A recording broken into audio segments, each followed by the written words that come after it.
I'm Miranda Rake. And I'm Sarah Wheeler, and this is The Mother of It All, where we take on motherhood through the lens of culture and culture through the lens of motherhood.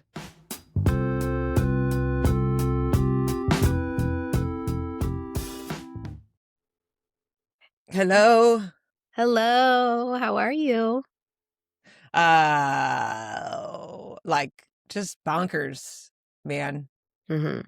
Yes. I don't like, you know how I feel about the culture of talking about how busy we are. And yet that is an accurate depiction of my life right now. But it's good.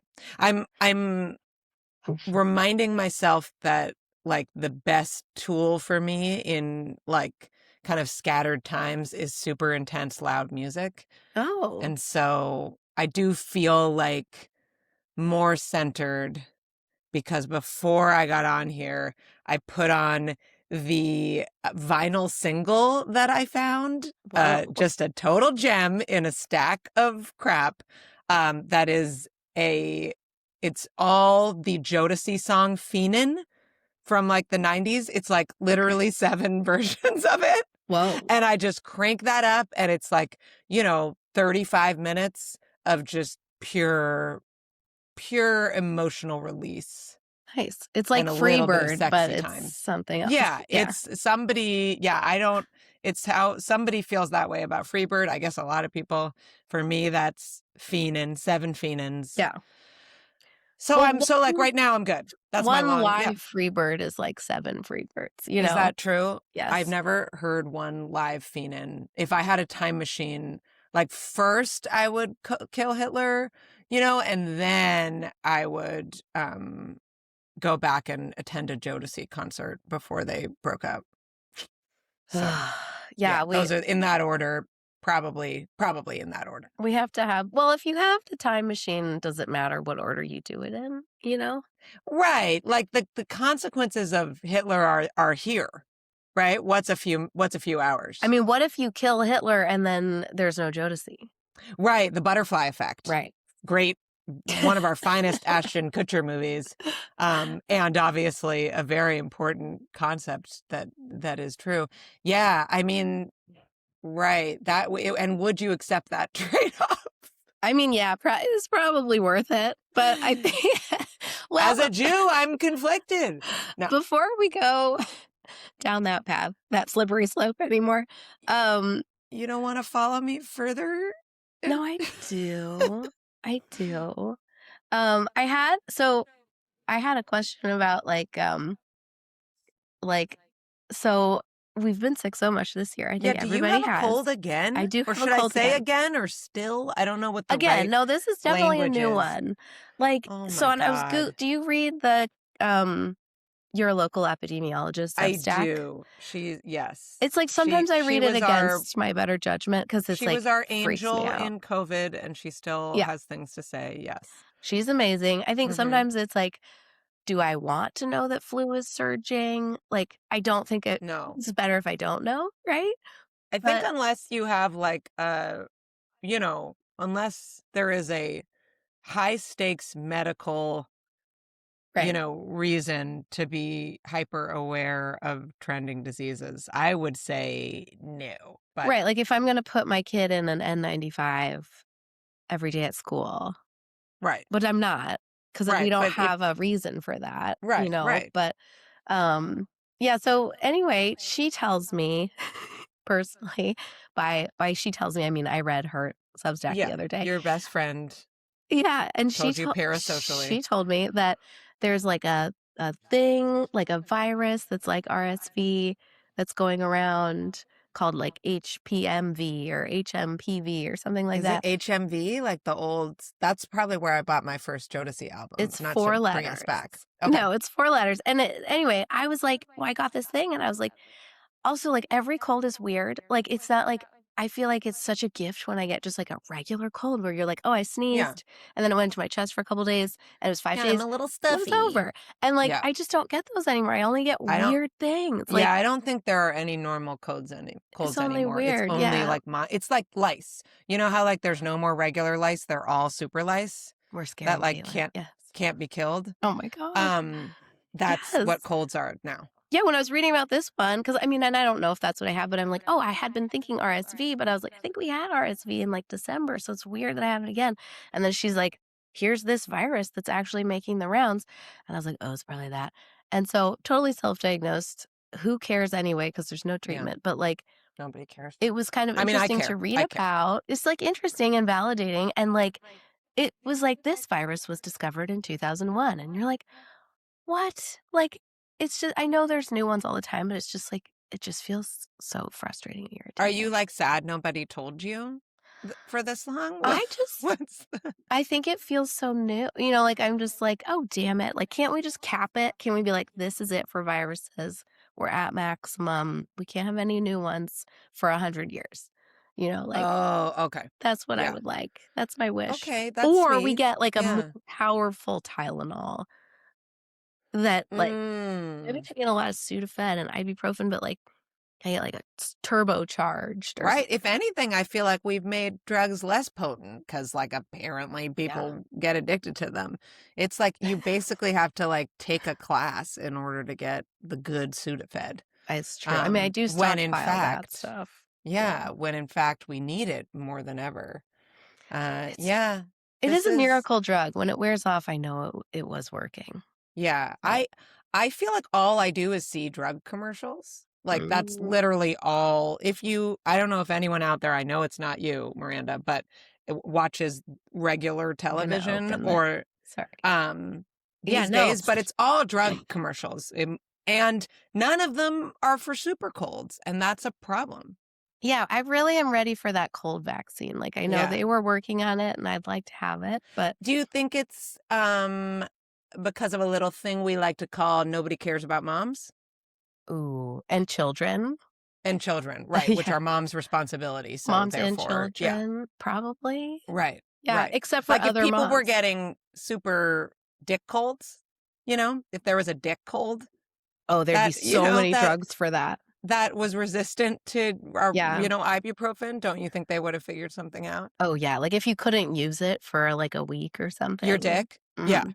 exactly, right. You're But like you're like, "Instead, I'm at home, yeah. my kids are at home, and I'm taking care of them." Mhm. And nobody yeah, mhm. Cares.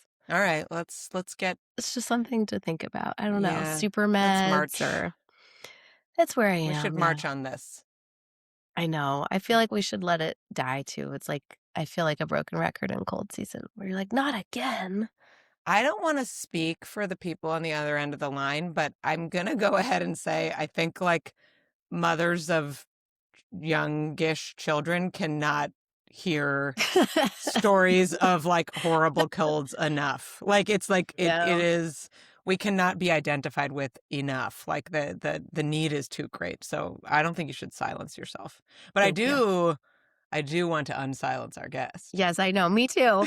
Okay, well, we're very excited that Kaitlyn Teer is with us again. She's back. She's back. Welcome, Kaitlyn. Thank you for having me. Thrilled to be Thank back. you. So, for anyone who doesn't remember, Kaitlyn is a writer in Bellingham, Washington. She's a person who also edits Joanna Goddard's Substack newsletter, Big Salad, which Probably heard of it. our podcast is a paid subscriber to. Yeah. Just Let it be Aw. to known. throw that out there. That's We incredible. put it on the Thank you. podcast credit card. The We limit really- is small, It's a but business we purchase. I get it. We really did. So I first found Kaitlyn's writing a few years ago through a beautiful piece she wrote about the 2021 heat dome, during which I was 36 weeks pregnant with Nellie. And I really have to mention that whenever I remember it, because Mhm. being extremely pregnant when it's 117 degrees outside is, I'm not proud of it, but it was something that happened to me. And I was also pregnant during that heat dome. oh my gosh, how pregnant were you? About halfway through my pregnancy with our second, my son, who's 4 now. And does your home have air conditioning? No. No. We went to my mom's house Nor who does had mine. air conditioning, like central air, and it struggled to keep up with that heat. I mean, it Mhm. was probably 80 something inside of her house, but then we'd step outside and I felt like my skin was gonna come off. Yeah, like We my nose, like breathing Yeah, it was hurt. hard. Like Yeah. my mucus membranes, whatever we they are. bought Like remember you this was kind of the same for you guys up in Portland. Remember the like August 2020 fires? Yes. And yeah. So we bought a like window air conditioner during that Mhm. time because we couldn't go outside because of the fires. Yeah. And like school was canceled and stuff. So we were just hanging out in our apartment. We bought one of those giant like ones that look like a refrigerator with like a Ghostbusters hose coming out of it. Yeah. But we haven't needed it since. That was a dark week. I mean, that was Yeah. like we couldn't go outside. We already couldn't like be in other people's spaces. Like we went from like I felt that was hard. That Yeah, was really hard. preschool really had just tough. opened and then it closed again. And I remember we bought a new car. I bought a car on the day that the sky was black and the sun was red in Oakland. Yeah. I bought a larger car and I To was like, have a place to hang out at. yeah, we were going to go to Portland for a month, actually. Oh my And then gosh. by the time we started packing the car, the smoke was in Portland. Yeah, it sure And then we pivoted to Montana where our friends live. And then they sent us a picture of the sky there. And we Mhm. flew on September 11th, 2020 to Boston for 2 weeks Oh wow. to get away from Wow. the smoke. Oh dang. And I mean, your book, Kaitlyn, is so much about these like the holding these two things of like the fear and the apocalyptic feeling and the kind of tenderness of family and the hope of being around these young people. And like that day was the pinnacle Yeah. of that for me. Well, Mhm. let's introduce this book. So, Kaitlyn is here because she has a new book that's coming out, and it's called Little Apocalypses: Essays on Motherhood, Climate Change, and Hope at the End of the World. So, and when is it coming out, Kaitlyn? Remind me the exact. April 14th. Okay, so when this podcast airs, it'll be like 2 weeks, 3 weeks. You can still pre-order, which You can just feels still pre-order. special.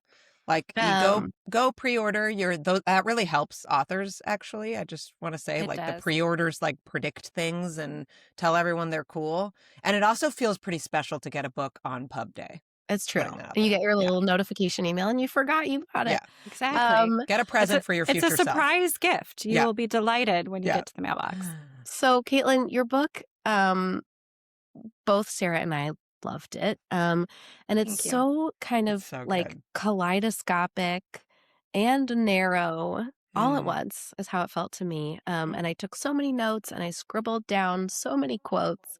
And all the books that you reference in it, are now in my to read pile, which is like, I mean, I hope you'll share like a photo or a list, like a reading list or something, because it's so, Mm. I want to just now read everything that you read.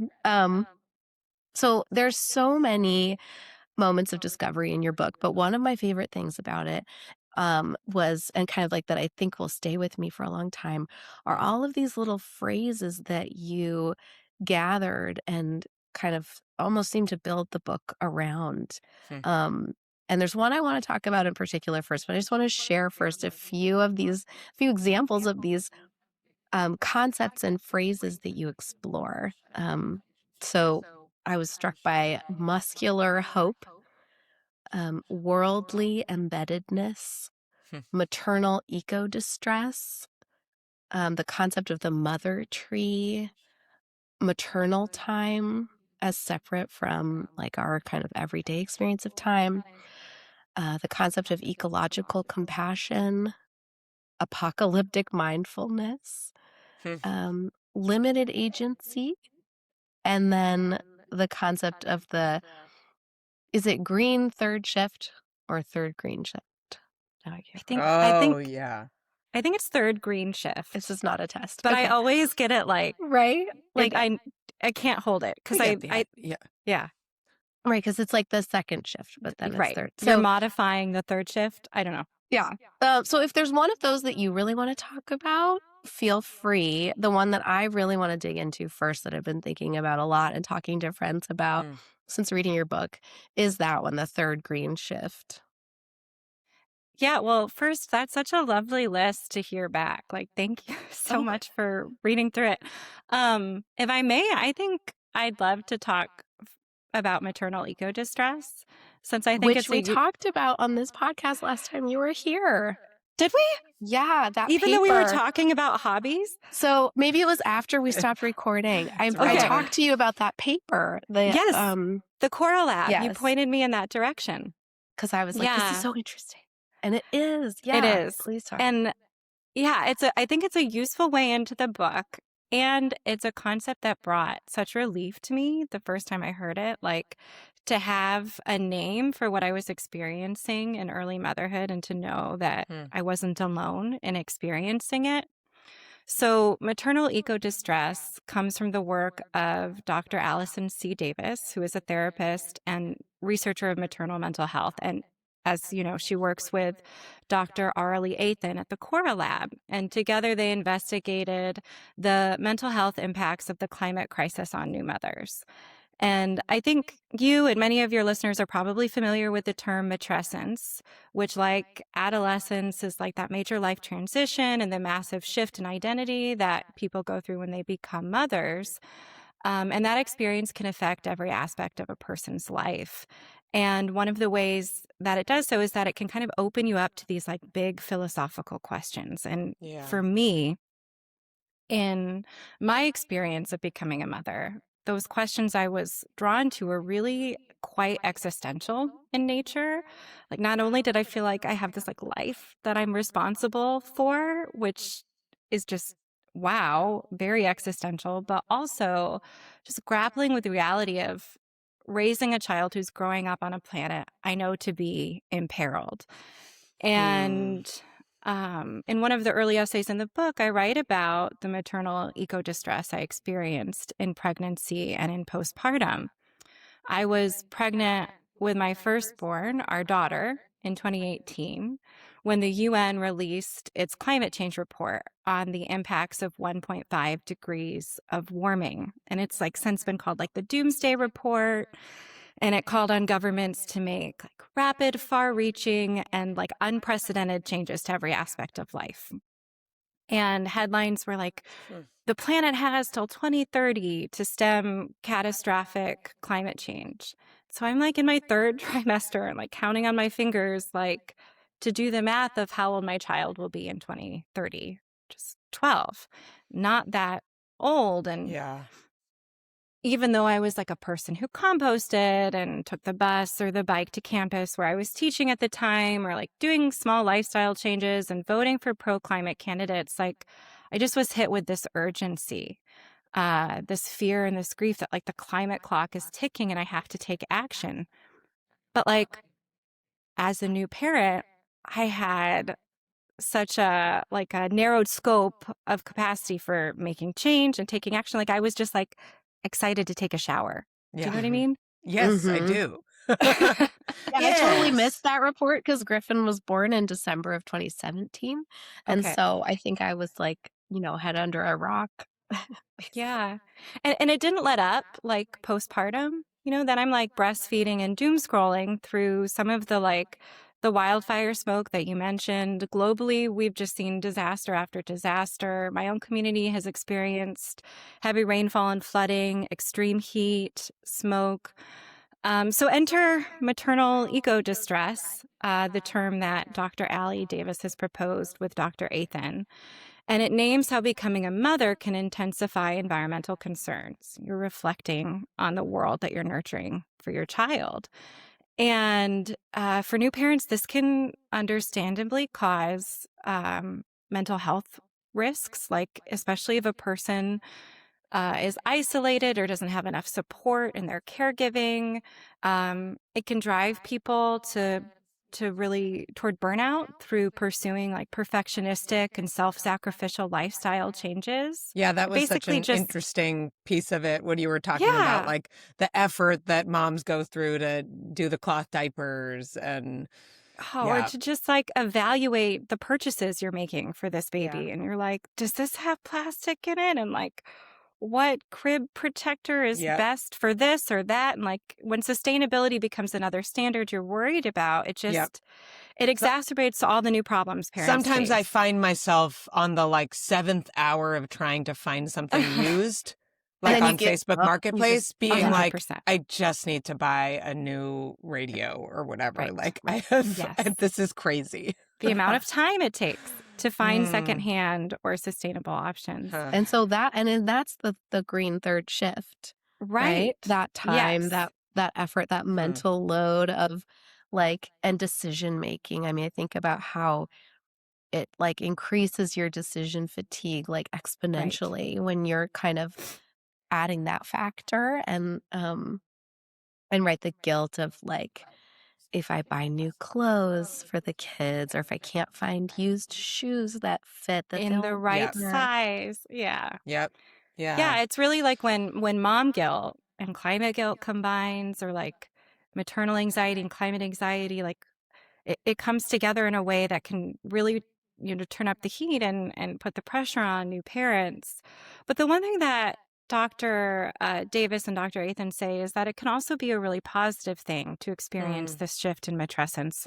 It can lead new parents to shift from a more anthropocentric or person-centered worldview to a more ecocentric or planet-centered worldview. And so if a person receives support, if they're not isolated, if there's, an equitable division of labor in the household, like this could all lead to positive shifts, not just pressure. Mhm. Yeah, I mean, that's such an I'm thinking about it wasn't related to climate change, but after when Griffin was about 5 months old, um, there was, families were being split up at the border. Mhm. Thankfully, that's resolved. Um, and anyway, I was like, I had a lot of postpartum anxiety and encountering that, I mean, I was just like in tears. I was totally like couldn't handle the feel. It was like I felt it in my body. And I organized this bake sale through my husband's like work. I reached out to one of his colleagues and she was like, let's do it together and maybe we could match it. And I reached out to friends and then we raised, it was like $5,000, but it was like a place to put my energy. And there were people there who were willing to do it with me. And um it was so good to channel that anxiety and depression into action. And I felt actually like even though I was so tired and I was breastfeeding, it's like I actually had learned from having a baby that you learn like, oh, I can do really hard things. Like I can Mhm. do amazing things. Um but I was in a supportive community and so I had a place to put that energy. But well, so I would love to hear more about kind of um you know the idea that you write okay, so you write that as mothers, cynicism isn't an option. But you also really examine how realistic it is to have hope in this climate moment and like how can we have hope or what is it delusional to have hope and of course as mothers we want to give our children hope but I just feel like you explore um that question in such a nuanced way. Um, and I really appreciate that. I mean, so you share really scary statistics. For example, that the extinction rate for amphibians is 45,000 times the expected rate. I think I Like underlined that like 8 times. like just hearing you say that, like every impulse in me wants to go back and like, is that true? Like, surely that can't be it true. can't be. I'm sure someone checked it. I did.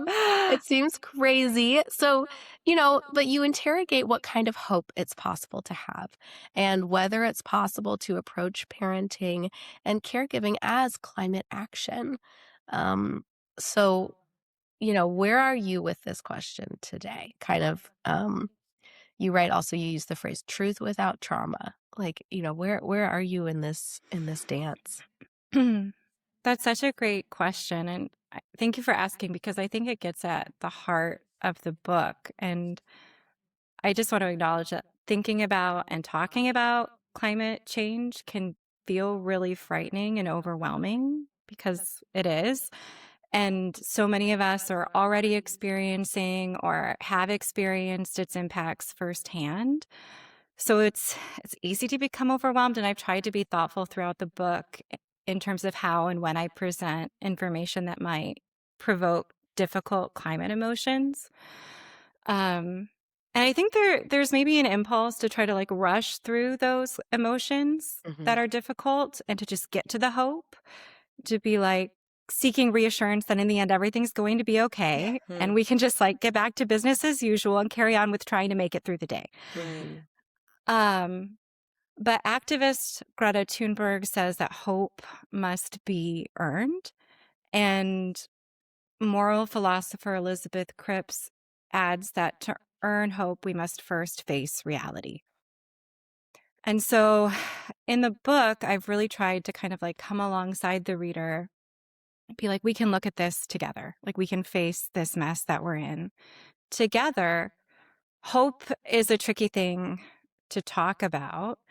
Something I realized, like, while writing the book, is that everybody who talks about hope kind of apologizes for it. Mhm, Or mhm. like, Yes, yes. I feel like you have to, right? You're like, "Oh, sorry yes, to, like, yeah, I don't want to be bring all that up. hope," Yeah. And they do so like reluctantly, or they attach an adjective to it or try to redefine it in some way, which makes sense. It's understandable. We're wanting to make it clear that by hope, we're not talking about toxic positivity or spiritual bypassing or that like annoying brand of American optimism and progress, but like Joanna Macy, the Buddhist philosopher of ecology, calls it active hope. Mhm. Marine biologist Diana Elizabeth Johnson calls it catalytic hope. And journalist Krista Tippett calls it muscular hope. So these are really strong, active, not wishy-washy concepts. The definition I'm most drawn to comes from Rebecca Solnit's book, Hope in the Dark. And she writes that hope, like love, means taking risks. It's being vulnerable to loss. It's accepting that the future is uncertain and that we can still take a part in shaping it. And she compares hope to an emergency axe, like the kind that like Yeah. firefighters use to break down doors. So um, I have come to think about hope as a tool and a force for change. And so something I'm really clear about in the book is that I'm not here to police anyone's feelings. Like, I would never judge anyone for feeling hopeless. Like, I feel despair too. Like, when I read the news about anything these days on my phone, I just like want to throw it across the room. Like, or fall apart. So I'm not here to talk anyone out of their feelings. Like, whatever you're feeling about climate change is normal. Is probably an appropriate response to the crisis. You're not alone in feeling it. I just have come to think about hope as not a feeling, but a part of the struggle for change. And I should pause and say, I'm wary of talking about hope as a person who possesses many privileges and is raising children in the global north. But I'm just as wary of giving myself over to despair, which is also a function of privilege. Yes. Yeah, that's a really good point. Mhm. The Buddhist teacher and activist Lama Rod Owens says that those of us who are loudest about how we are doomed are like usually those of us who've never had to participate in collective struggles. Yeah. Yeah, Mhm. Mhm.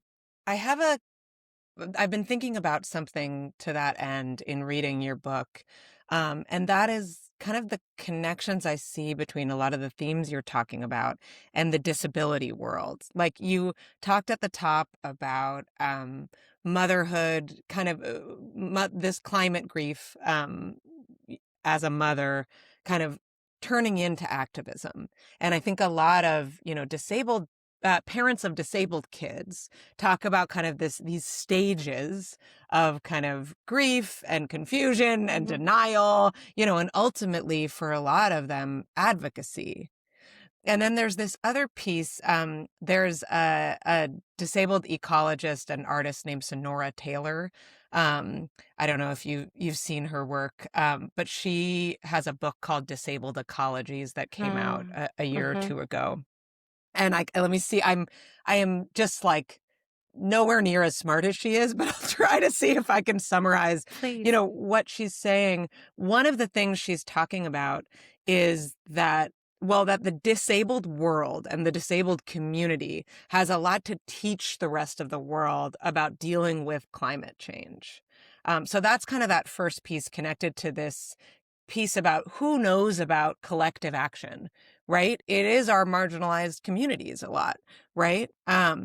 And they have history with that. And they, in many ways, have been forced to do the grieving that a lot of privileged people don't have to do in understanding that their life will not be perfect, right? Mm-hmm. And she also kind of talks about how relating to nature, relating to the planet as if as soon as it's kind of injured and harmed, we have no use for it, is kind of ableist, right? Of Mm-hmm. course, we want our planet to be healthy, but can we relate to our planet and not turn away from it in its injury, in its Mm-hmm. disability, the Mm-hmm. way that we should be doing kind of to humans?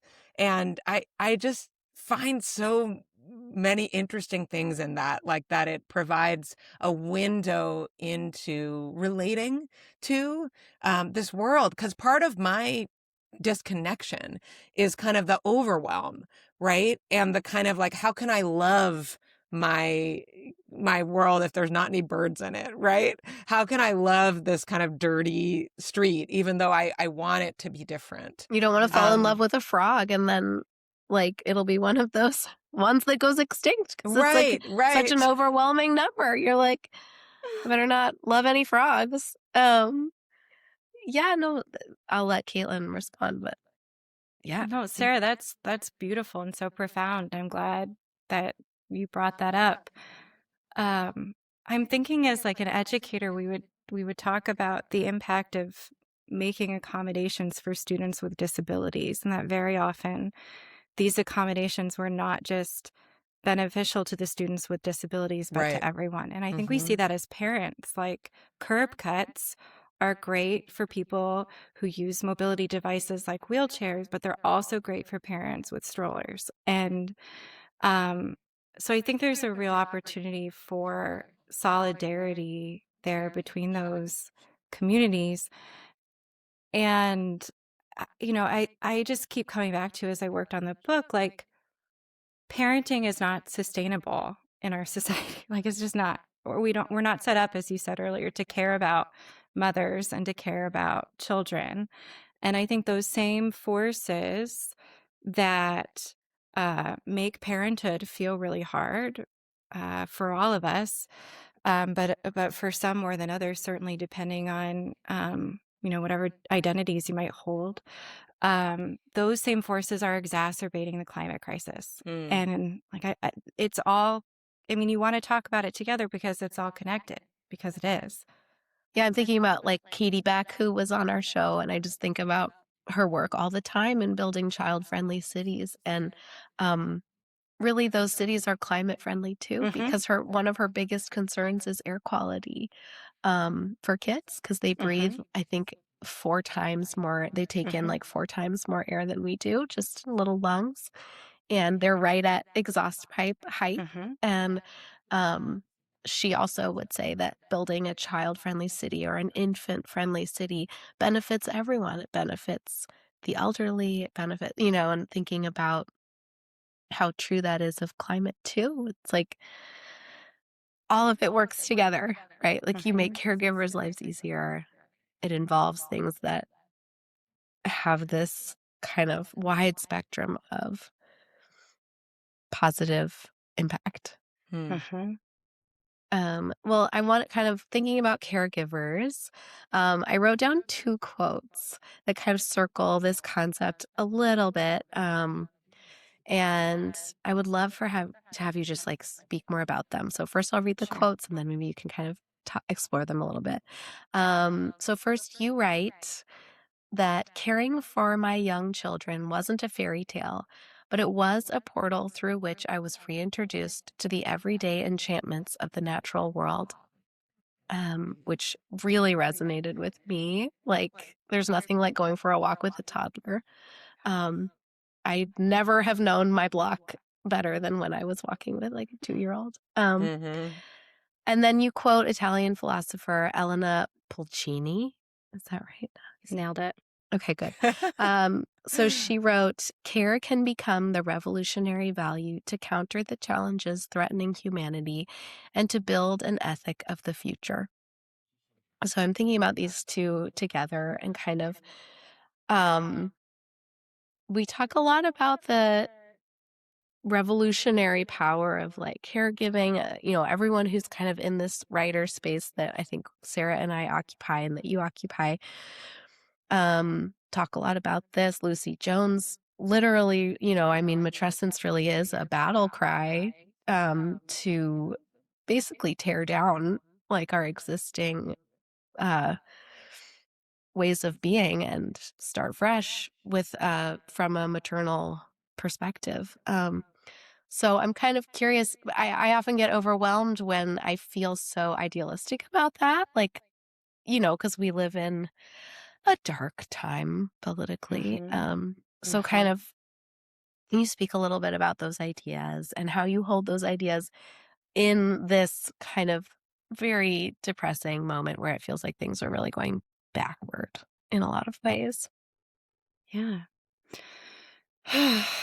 Right. So, So one thing I've had the joy of witnessing as my children have grown is the really beautiful and special relationship that they have with the natural world.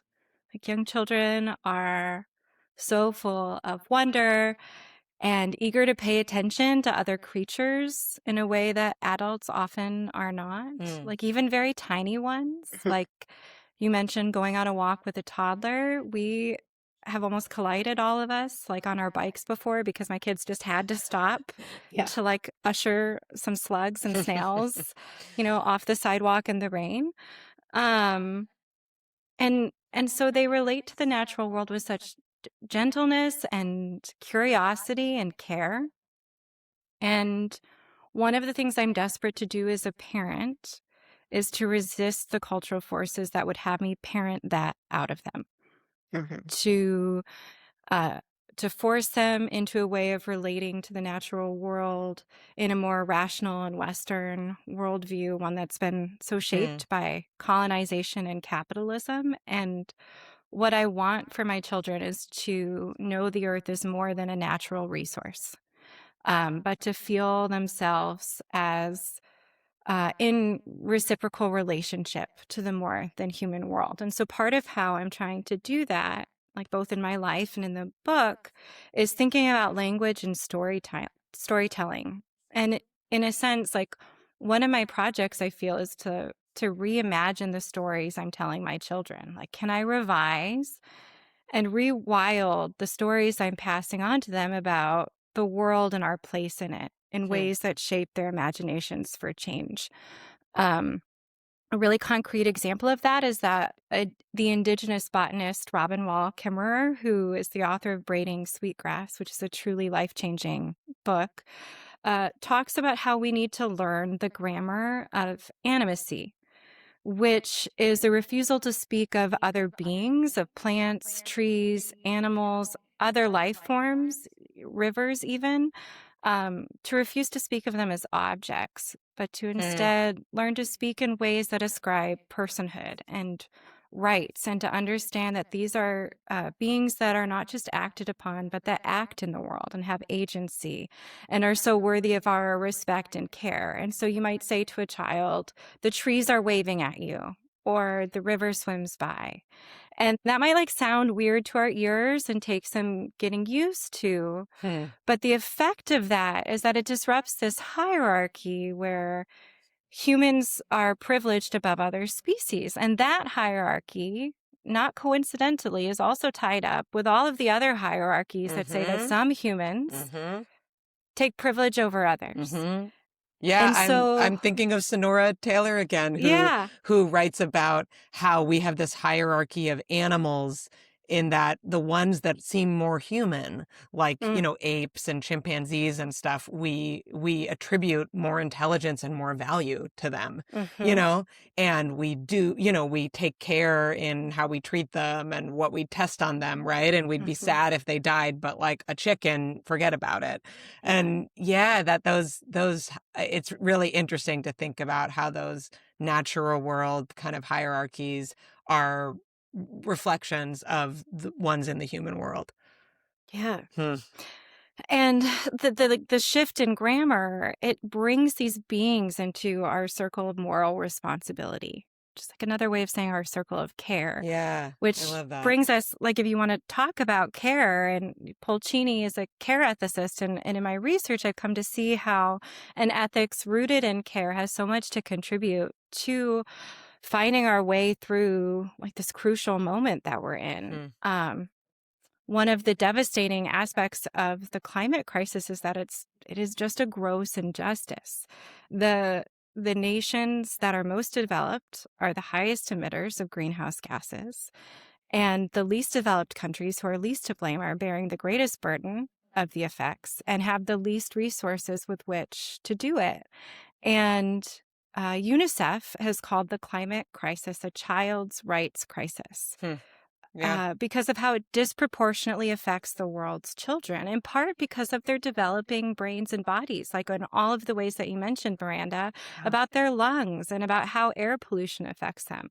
And heat, So, like the center, I yes. think the Center on the Developing Child has been sending a lot of like their I love getting their emails, and they've been working a lot on heat Hmm. and kids and how high heat impacts them, and Mm. um Well, just how dangerous that a can lot be more for of them. that And I coming. think I know, and I'm sure that we've all experienced our kids getting like dehydrated or overheated. My son went to a forest preschool, and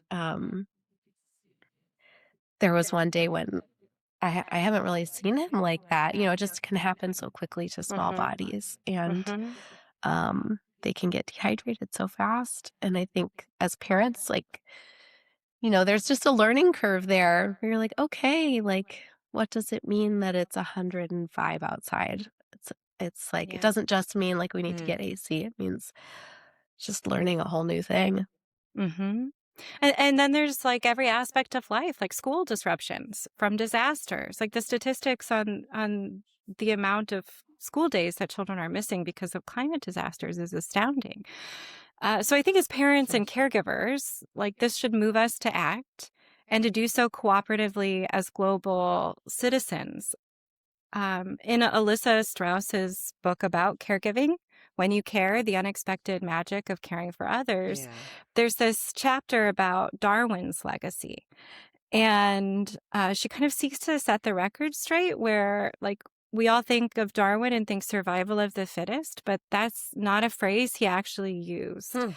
even though it's associated with his work. A phrase he actually, in fact, used in his writing was the survival of the most sympathetic, by which he meant Huh. that species that are skilled at caring for their offspring, it's crucial to survival. It's an evolutionary advantage to care.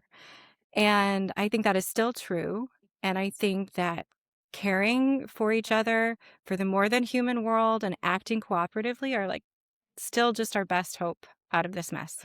Well, you sort of, you're kind of getting there yourself. I just do want to talk about some of the activist mothers that you spoke to from organizations like Eco Madres and Science Moms and Climate Action Families Seattle, who like are acting out their belief that mothers are uniquely positioned for climate activism. Um, you write that they are positioned that way um, partly because they are a group that is often felt to have moral authority in their communities, Hmm. which I think is so interesting because it's a way it almost feels like it reclaims certain narratives about mothers, about like, how does she do it all? How does she, kind of we put us on a pedestal, and it seems like it's a way to kind of grab that pedestal and be like, okay, so so listen to me. But Uh, tell me about yeah. those conversations and what those people are doing, and um, you know, kind of the impact that it's having. Really excited you brought this up because this was hands down the best part of writing the book, Mm, was speaking to mothers who are climate scientists and climate activists and climate psychologists and are doing so much work to move climate justice forward. It was truly the most life-affirming and energizing part of writing the mm, book. And so I'm glad you gave a shout out to those organizations. Um, I think the first point I want to make is that this is not new. I want to emphasize that these parent led organizations are building on the legacy, especially of women of color who have been organizing since the 1970s and 1980s around environmental justice. So they mm, really kind of have their roots in groups like Mothers of East Los Angeles and other groups who've opposed things like pipelines through Black and Brown communities.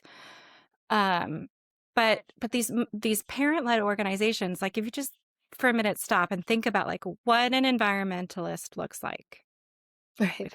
the first person who comes to mind is probably not a mom on a playground. And yet, like these mother activists I spoke to are doing their organizing on playgrounds. Instead of sit ins, they're planning like play ins with their toddlers and their kids.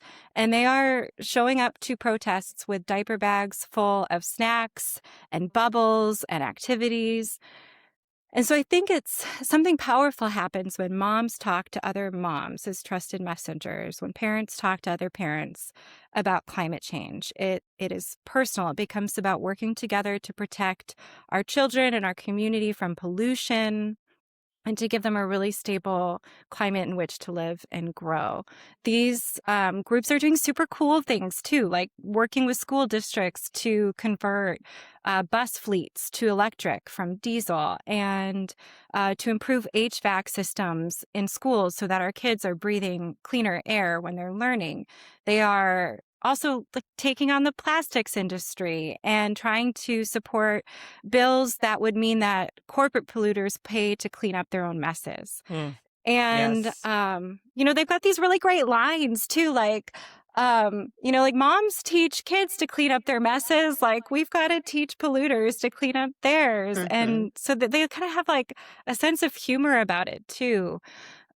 Yeah, Um, it's interesting to think of mothers too as kind of I'm thinking about like in Portland in 2020 when we had the mhm, protests that summer, there was like this wall of moms that kind of went mhm, down to the protests that were getting quite violent. And, I think the whole idea was like to use the way that they're kind of inherently not threatening, mhm, you mhm. know, um, as a power.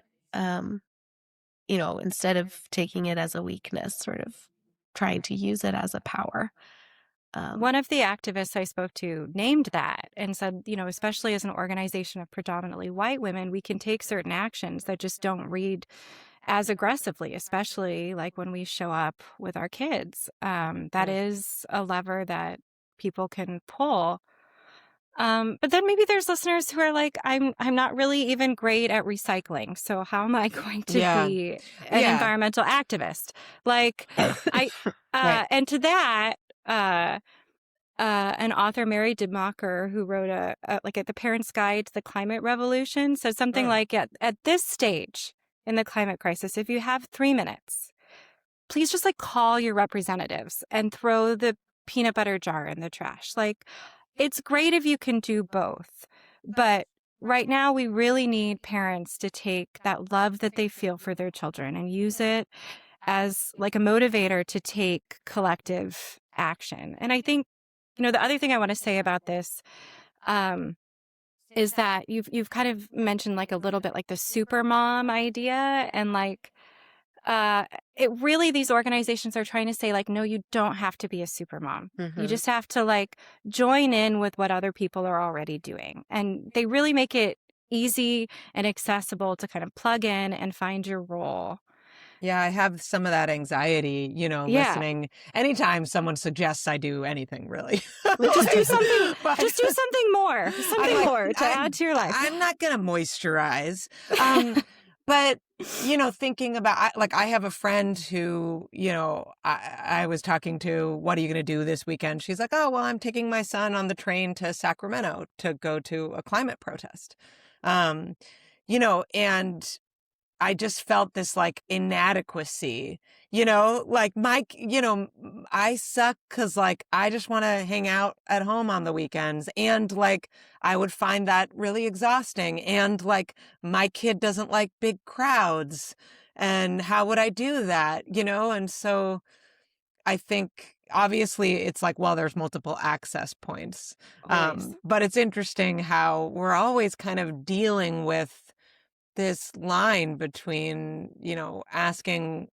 squeezing more out of ourselves versus saying like, hey, in a really grounded way, I want to show up. Yeah. Right. Yeah. It's tricky. I mean, I think we like individual action, right? Like not to belittle it, but like what is really my understanding is like what is really driving climate change are these like, kind of like regulatory issues and corporate um I don't know, greed. But so as an individual, like kind of to almost I wonder if it's like a form of climate action to like quit your green third shift and take that energy back so that you could be free to do these things. Be like, okay, I'm not going to stress anymore about my personal, I think about coffee cups. Like this is just like one of the many things, right? And like you just see it every day and you're like, oh my gosh, like standing in line at the coffee shop and doing the math quickly. And you're like, whoa. Mm-hmm. And you feel like when I freak out about, yeah, dumping a yogurt thing in the trash instead of recycling because I was too lazy to rinse it, like, is that maybe I could try to not beat myself up Yeah. about that, and then I could have a little more mental space to, like, open 5 calls and, like, Yeah. call folks and just be like, "Hey, like, I care about the climate." Yeah. So when I spoke, I got the chance to interview Dr. Allie Davis for a later essay in the book about the third green shift. And basically, her critique of green motherhood is that it, it's really tied up in the intensive mothering ideology, Mhm. and that it's Hmm. both harmful to moms and harmful to the planet because it doesn't actually solve the environmental concerns that mothers are seeking to address with these You mean behaviors. buying bamboo wipes isn't I mean, fixing the yes, climate? sure. I do it too. Like our breakfast cereal is somehow going to save the chimpanzees. Right, it has a picture on it. It's got the picture But right there. it does. But the problem is that it puts pressure on mothers especially Hmm. to essentially become perfectly ethical consumers. Right. Which already you're set up to fail because it is impossible. We're just tied up in this web of suffering no matter what we eat or what we buy or really what we do. And it's ultimately like by fueling this focus on like just cultivating a perfect lifestyle kind of there's this tension between individual and collective action. Yeah. Both are important. Yeah. Anything we can do that keeps carbon out of the atmosphere is beneficial. And, living in the United States, like I'm among the people who most need to change. Like my lifestyle is driving up those numbers. And I hope that understanding some of these, having language for the third green shift and the greenwashing of motherhood, maybe take some of the pressure off of moms to make their caregiving and their household labor perfect, and instead redirect that pressure on governments and corporations who are standing in the way of climate action. And because when I spoke with Dr. Davis, she had this great line. She said, "Moms don't get angry, they get perfect." I And love that that. I has wrote that down like in big letters. I was like, oh my God, so true. that has stayed with me. And I would like to see us use our anger to organize and to put pressure where we can have the biggest gains. Does that mean I'm off the hook for polluting? Like, no, absolutely not. I'm not looking for a free pass. And I think it just means that understanding that the actions that I take in my life are kind of a front line, as Adrienne Marie Brown says, like, but they're not the end goal. Like it takes all of us working together to make the changes that we need. And like small changes are certainly part of that. She speaks to this in emergent strategy, but really we need to also be choosing action that is amplified by the work of many people. And I think the final thing I want to say about maternal activism is that research shows that adolescents and young adults are really distressed about their future. It is having such an impact on their mental health. Yes. But one protective factor is having their adults take action on their behalf. So it is really important for our children to see us taking action. And something I'm very careful not to say in the book is like, my kids give me hope. Or maybe you've heard like this one, like, this is the generation, though, that's going to solve the climate crisis. I hate that. So yes. so terrible. Just dump it on them. Yes. I feel very strongly like that. Maybe that's true. It would be so great It'd be cool if they did solve it. That would be awesome. Like, I don't have a it. problem with that happening. No, please, by all means, I'm supportive. But it shouldn't be their responsibility. It should not even be our generations. Welcome to it shouldn't the world even be to solve climate change. Yeah. But it shouldn't even be our generation's responsibility. The fact is, the science was settled. We had the chance to solve this in the 80s, and it's because of the fossil fuel industry and special interests that we did not. And so something I want to make very clear about all of this is that the climate crisis is an intergenerational injustice. It was done to us. It is being done to our children. And so I think they really just need to see their adults doing something about it. And you know, when I see children committing themselves to activism and giving their childhoods over to making change, I'm like so moved. Children's like Greta Thunberg and Aji Piper and Jamie Margolin, who themselves are like now adults. They're not even children anymore. And still we have so far to go. They're incredible and they're changing the world. And I think when children become activists, it's because adults have abdicated their responsibility. And so we owe them our gratitude, but we also owe them our solidarity. It's wonderful because, you know, I think that it can be hard to find time in our schedules for ourselves. This is something I struggle with, where I'm like, if I want to do something, I won't make time for it. If it is for my child, I will make time for it. You know, if I like want to go to a climate protest, but it's for me, I may not make time for it. But if I am worried that my child is having climate anxiety and I think it might help them, then I'll make time for it. You know, like, so I think that having that, you know, our kids light a fire in us. And I think to let that be our fuel, you know. I spend a lot of time in rooms where people are talking about how stressed out kids are and the child and adolescent mental health crisis. And very rarely are people talking about, people will mention they're stressed out about climate change, but about kind of climate action as a intervention for that. So I find that very powerful. And I think there's more forms of action than just protest. Like some of the things that I do with my children, they come from my values, sure, but also my interests, my personality, the things I like doing, the things that feel good to me to do. Like in the book, I talk a lot about biking with my kids as a form of alternative transportation, and that's because I like biking. It's fun for me to bike. It's fun to bike as a family. We live in a community that has great biking infrastructure.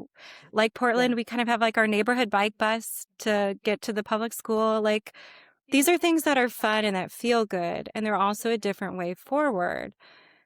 And our children can be part of it. And it doesn't always have to be like heavy and serious and scary. Hmm. Yeah.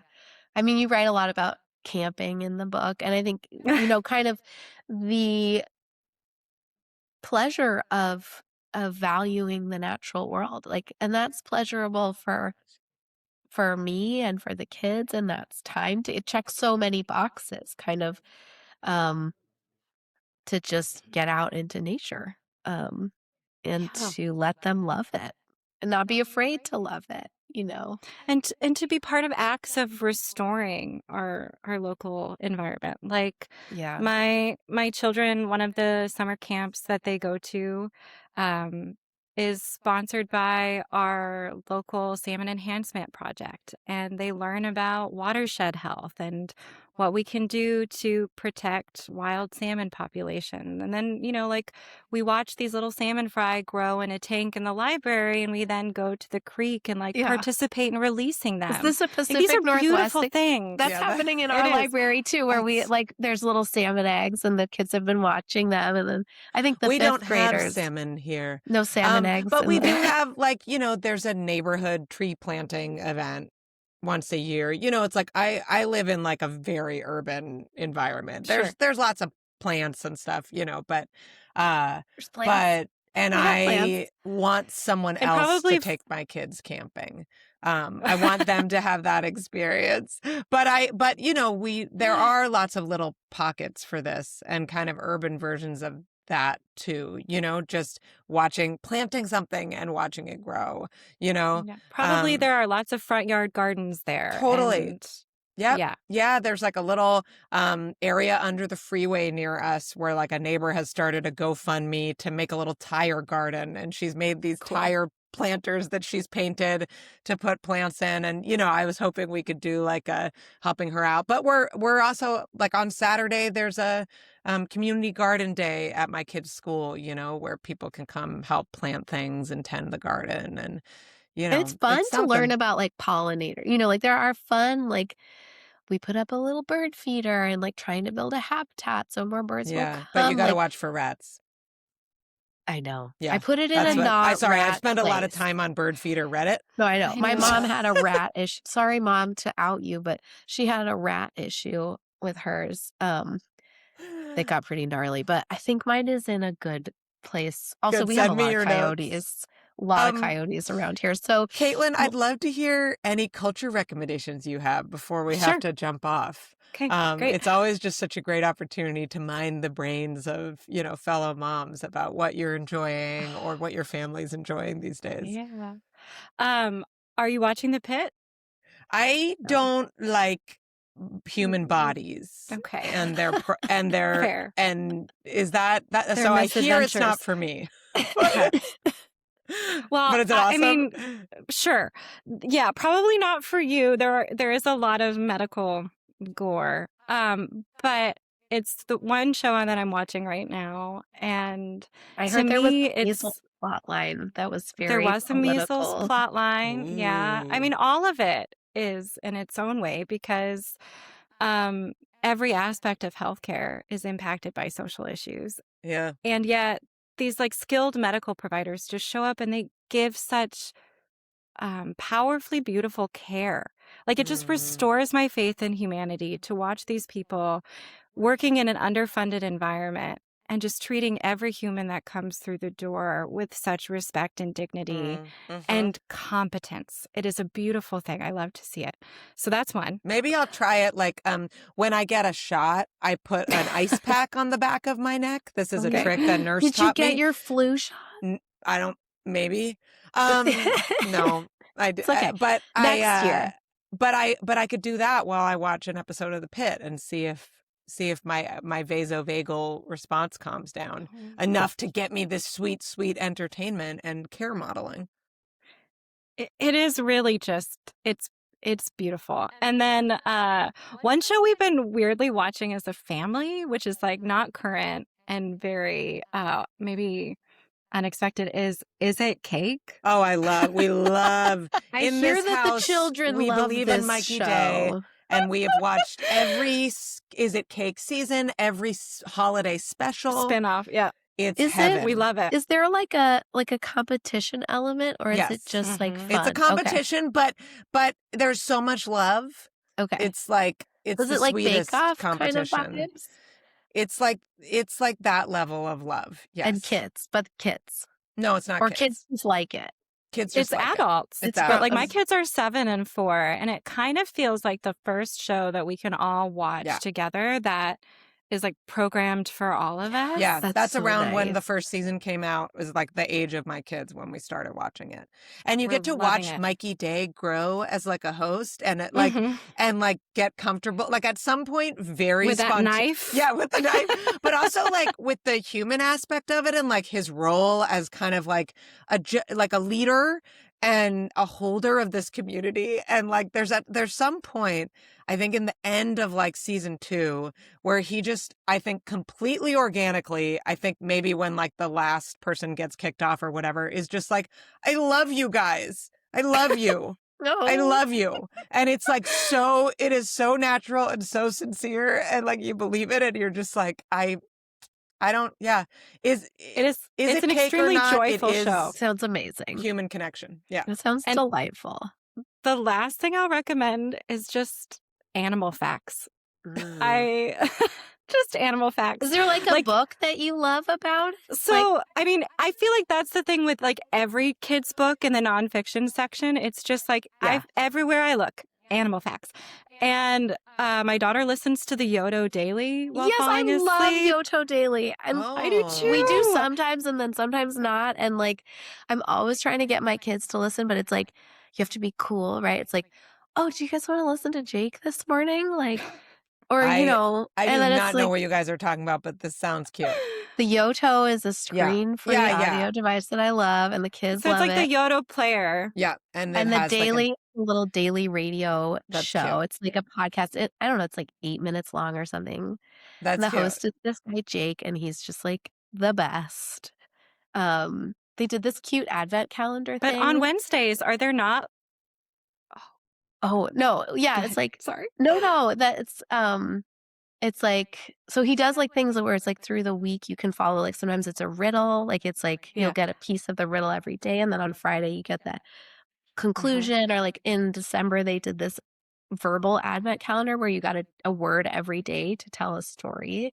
That's super fun. It's really fun. And My then kids they have do been into animal the facts radio. and stuff. They do animal facts on Wednesdays. Oh. They do all these animal facts. Oh, my kids would love then- that. And Friday's my jokes. son- Friday's great. My son just came home with this book.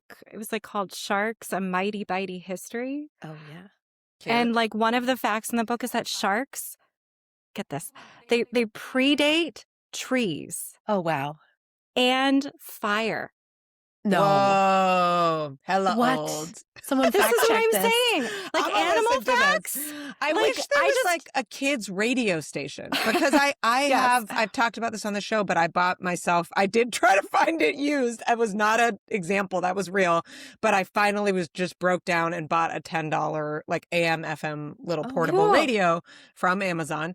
And I love listening to the radio, but my daughter discovered it. And she's like, I can carry this around and just like put on music whenever I want. Even though she has an old phone that she will listen to Spotify on, she got how nice it is to just like immediately have something and to have it like done for you, to have that surprise. Well, Yoto right? has radio. It But has there music isn't a radio. kids station. She calls Mhm. the pop radio station the kids station. I Because think it's I'm like gonna all Taylor have Swift, Yoto but it's not. send you a Yoto, Sarah, because it has. They actually video. did. I actually did get a Okay. free Yoto and I gave Good. it away. Oh no! The thing about devices is you can't go back. So like I think my kids had different forms of storytellers when they were younger. The one that like you put the little Oh, figurine I hate on. those. No Yeah, offense to the Tonys or whatever, but I Tony, hate right, those right. things. But now my daughter has an old phone and my son has an old computer, and that's where they listen to like their podcasts and stuff. And once you go to Spotify, it's really hard to go back. So I couldn't get them into the Yoto now. And that is my PSA to parents about technology. Like, we Yoto try to first. keep it simple. Just keep it as simple as you possibly can, and know that you don't expect your child to ever go back from complex and easy to simple and convoluted and limited. Well, we can cover this in another episode, but we finally got our tin can phone. Oh, that's like the So that's the whole thing. wireless phone. If you don't actually have it like looks So like a it's a phone. landline. I mean, it's a landline, but I mean, you could do it through voice over IP. You could like do it yourself. And for a hot second, my husband was like, "I'm just gonna do that," and then I was like, "You know what? They make it really easy. It's $9 a month. I'm gonna just do this," and it's so fun, and the kids are having so much fun. And my But wait, son I don't has understand what it is. It's a phone?